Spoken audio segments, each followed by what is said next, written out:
Hello, and thank you for joining us today. We're nearing the end of your time here at the University of Wolverhampton, but I'm going to take you back to the start and what led you here. Wow. What led me here? I'm just suddenly trying to go back to the sort of question I was asked at my interview of why do you want this job, you know? I'm just trying to remember what I said. But the reason why what brought me here was the opportunity. You know, and I'm a great and firm believer in wanting to work in higher education, help to develop higher education, offer the facilities of higher education to communities that don't traditionally are not traditionally able to use them. Right? And that's really important to me. You know, you're far too young. But I taught my first class 43 years ago for the Workers' Education Association at Consett Steelworks, which no longer exists. The town of Consett exists, but the steelworks don't. Yeah. And that was all about teaching in an industrial setting. It was teaching in an industrial area. It was talking to people about the nature of the work they did. And I think it's really, really important that our communities around us, have the opportunity to be able to experience and succeed in higher education. I've always worked in the inner city. I've always loved working in the inner city. And I think you can make a real difference there by putting a university at the heart of its community, and that's what it needs to be. So that's what brought me here. And you're not, obviously, as you said, you're not originally from the Black Country or the West Midlands region. Can you tell us what your lasting impression of the region and its people will be? Well, people talk about the people in the Black Country of the area, and the sort of things they say about them are the things I've heard everywhere I've worked. You know, Bradford, Sheffield, Newcastle, Bedford, Manchester. You know, there's always been, but we could do more. Well, the people are the people, and that's the important thing. They come from here, they live here, they work here, they play here. And what we've got to do is to sort of transform everybody's lives and give them opportunity. Right? You can't transform things, you have to enable people to do that, and they have to be able to lead that. And you have enormous commitment from people around here. You've got an enormous desire to succeed. And you know what I see most of all is the desire of parents and grandparents for the kids and the grandkids to succeed. And that isn't to say that adult education isn't as important as any other form of education, but it's really important that you build that community. You know, you are part of that. And you've kind of touched on it a bit, but what drives you forward in your career? I've never seen myself as having a career, to be honest with you. I started teaching part-time on a part-time basis and then on temporary contracts, and I love teaching.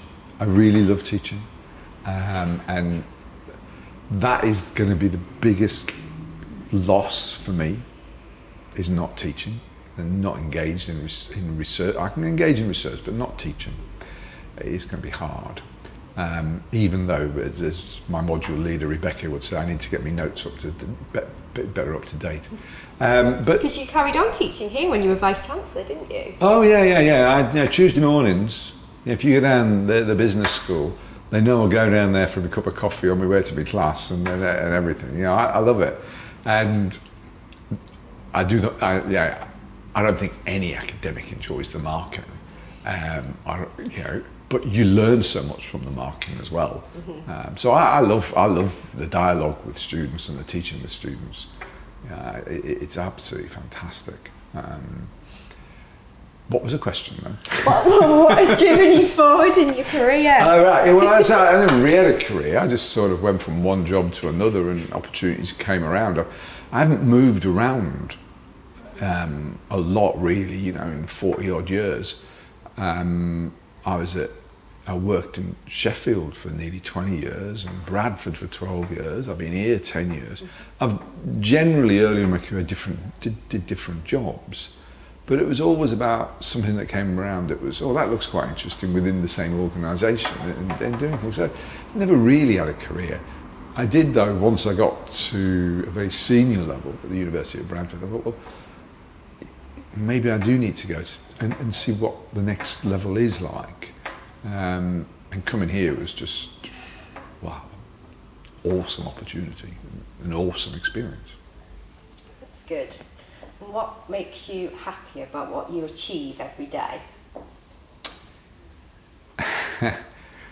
Well, what makes me happy, what makes me really, really happy is seeing our students and seeing our students smiling and seeing our students talking to each other, engaged in conversation about some aspects of project work, etc.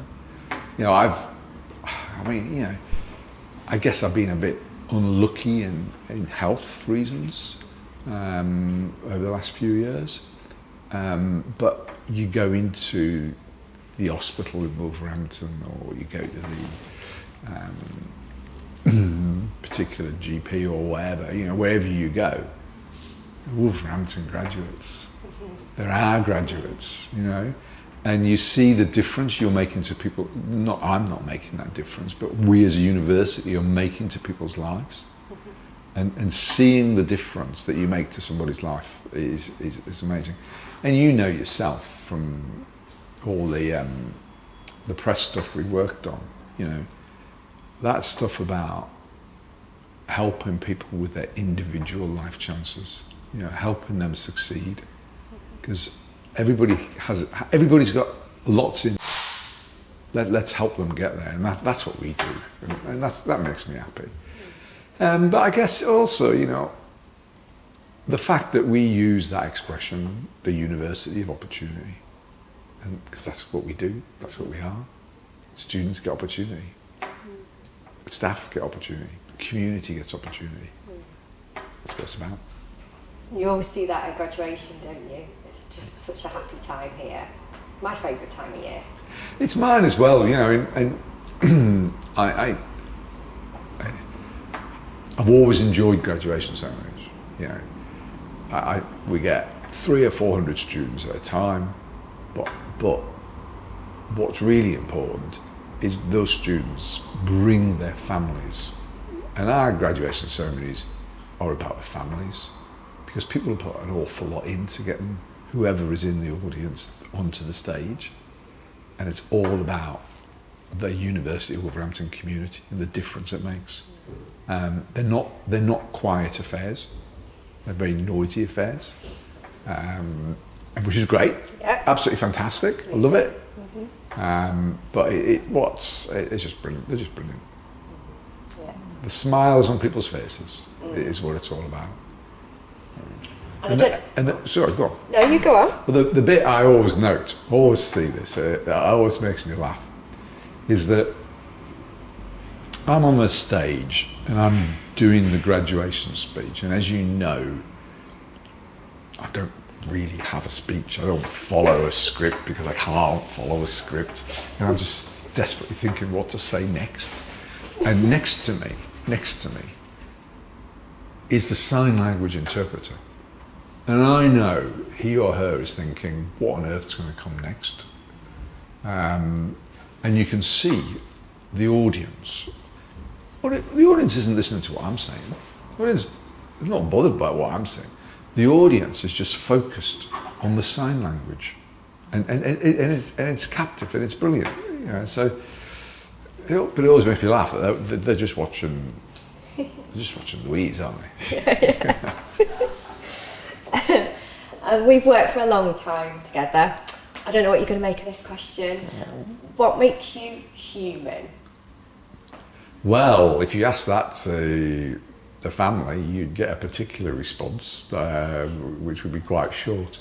What makes me human? I've just walked around the campus, right? I've just taking my success around the campus, showing him the various bits. What makes me human is people. I can't walk around without talking to people. I love talking to people, saying hello to people, you know, bumping into people and people knowing people and just being with people. That's not a very good answer, really, is it? But it's what I do. What makes you the person you are then? What makes me the person? A strong sense of a commitment to social justice. I care deeply that those that have not had in their lives should have opportunity to have. And you know, this is blunt. If it's at the expense of those who have, that's the way it is. So I have a very strong commitment to equality, diversity and inclusivity. You know, very strong. And I work hard around experiences for disabled students. And, you know, I think they're really, really important. They're important for all groups of students. So my commitment is to social justice. When I was interviewed for the job, it was just at the time that they were setting fees and the top-up fees. Yeah. And we had to go in to meet the Students' Union executive, which was fine, great. And their question was, what fee would you charge? And I said straight away, I didn't even think about it, which is I would charge the maximum possible of £9,000, because working class kids deserve as much spent on their education as anybody else. And that's why I would defend that particular answer. And what the Students' Union said was I was the only person who answered the question out of all the candidates. Yeah. But I got a very clear view on what I would do. You've got to invest in people. And the whole idea of people having the same social capital is a nonsense. So many people in our society have got significantly more social capital, can do things that others can't because of where they were born, where they were brought up, what their family commitments were. And we have to make this a much fairer and inclusive society. So I have a tremendous commitment to that. And I like to think I've made a bit of a difference in that sense. Possibly not, but I like to think I have. And what I think is really important is that here in this university, we talk about that. We talk about those that are excluded and the practices that aren't appropriate, etc. So I like to think we've done a bit. Thank you, and thank you very much for your time and best wishes for your retirement. Now, a question back to you. Oh my goodness. Yeah, well, it goes two ways, you see. As you know, you were the first person, you interviewed me when I was appointed to the role, yeah, etc. And I'll never forget sort of talking to you when I wasn't here, if you see what I mean, before I came here. Yeah. And you're now going through that process again. Yeah. What's it like? Working with somebody who you've not met, yeah, who's going to be the boss. Yeah. You can't step too far over a line. You got to get it right, and you don't know them. Well, I think it's like anything, isn't it? It's like you say, it's about people. You've got to get to know that person, what they want to do, what their tone is, and what their voice. But it is like starting afresh. You know, I'd worked with the person before you, your predecessor. I'd worked with Caroline, so I'd worked in a certain way with her, and then I had to adapt to a different way with you. So I think it's always sort of, it's interesting, and yeah, it's nice to have done the whole 10 years, I think, with you, and to do the start and now to be doing this. Well, it's been great working with you. Thank you. Thanks for all you've ever done. Thank you, Geoff.